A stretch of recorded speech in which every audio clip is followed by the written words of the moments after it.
আজ ঠিক শেফালির মার কথা মনে পড়ে যায়।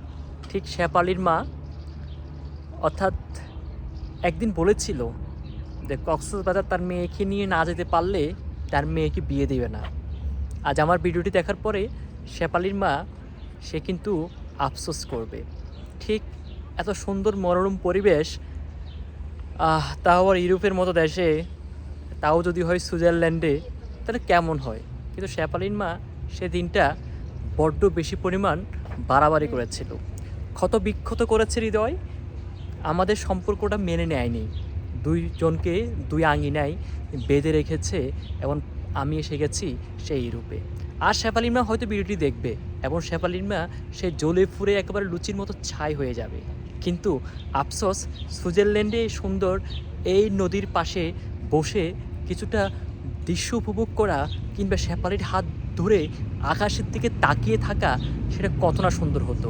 শেফালির মার যে নির্মম, যে নিষ্ঠুর আচরণের বলি হয়েছে দুটা মন, দুটা ভালোবাসা, সেটা আজ এই সুইজারল্যান্ডে এসে অবাক করে দিল। যে শেফালির মার সেই নিষ্ঠুর আচরণ হয়তো আজকে সুইজারল্যান্ডের এই নদীর পাশে তো বসে বসে কিছুটা উপভোগ করা। আর শেফালি নেই, একটা বালিকে নেই, কেননা শেফালিকে রেখে এসেছিলাম সেই বহুদূর বাংলাদেশের কোনো একটা প্রান্তরে।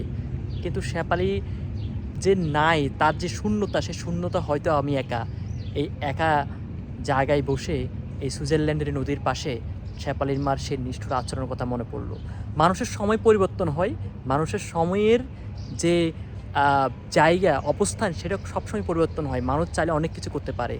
আর শেফালির মাকে দেখিয়ে দিলাম সুইজারল্যান্ডে আসতে পারে, কক্সবাজার যাওয়ার প্রয়োজন নেই। সেদিন 1000 টাকার হয়তো কক্সবাজারে আমার গাড়ি ভাড়া ছিল না, কিন্তু আজ সুদূর সুইজারল্যান্ডে আসার ঠিক প্লেন ভাড়া হয়ে গেছে। সব কিছু বিধাতার লীলা খেলা। এবং শেফালির মাও বুঝতে পারবে হয়তো যে কী ভুলটা সে জীবনে করেছে, এবং শেফালির মার জন্য হয়তো সেটা অনেক বেশি আফসোসের হবে। ঘরের কোণে বসে জি বাংলা দেখবে, কিংবা বাসার পাশে সেই ধুলাবা মাখা সেই অক্সিজেন নিবে। কিন্তু সুইজারল্যান্ডের মতো এরকম দৃশ্য শেফালির মা কখনো তার মেয়েকে দিতে পারবে না। এটাই হচ্ছে মানুষের অবস্থান নিয়ে অবহেলার কথা। অর্থাৎ শেফালির মা যে কাজটা আমার সাথে করেছে, সেটা হয়তো আর কারোর সাথে না করুক কোনো মা। কোনো মানুষকে কোনো দুর্বল সময়ে তাকে কষ্ট দিতে নেই। মানুষ কখন কি হয়ে যায়, কখন কক্সবাজার ছেড়ে সুইজারল্যান্ডে চলে যায়, সেটা বলা অনেক বেশি মুশকিল। ভালো থাকবেন। আর সুইজারল্যান্ডের এই পানিতে শেফালির সহ যদি ঘুরতে পারতাম, হাঁটতে পারতাম, পানিতে ঝাঁপ দিতে পারতাম, তাহলে কত যে মজা হতো। আফসোস, শেফালি অনেক দূরে, আমি সুইজারল্যান্ডে। আল্লাহ হাফেজ।